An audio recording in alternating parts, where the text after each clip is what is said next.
The physical world doesn't grade on a curve, folks. You know, if you're a welder, the weld either holds or it doesn't. You either did your job or you didn't. You know, the HVAC, you either got the refrigerant to stay in the system and it cools, or you screwed up and it's leaking again and it fails and you have to come back out. You know, same thing with the maker of the clothes or the designer. The product either sells or it sits on the shelf. Nobody's being exploited. Now contrast that with the person whose entire skill set is based in critiquing or administering, gatekeeping, agitating. What kind of output do they have? Is it positive?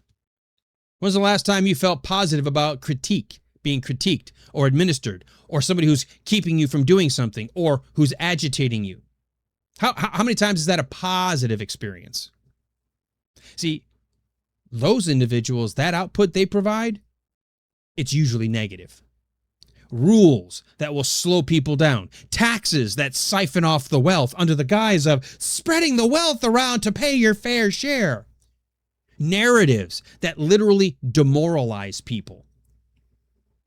When they look at the welder's paycheck and then they look at their own, they literally sense resentment. It festers, it bubbles. They become enraged.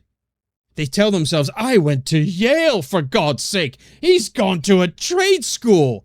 Why does he get to have a house and a boat and peace of mind? Rather than say, you know what? Maybe I had to learn how to weld. Maybe I'll find out I'm good at it. I never even considered it. Why not try it? Nope.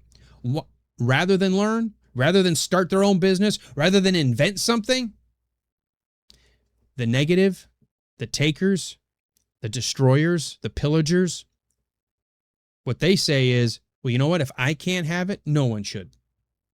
Let's just burn it down. We'll tax it more, regulate it to death, shame it as privilege.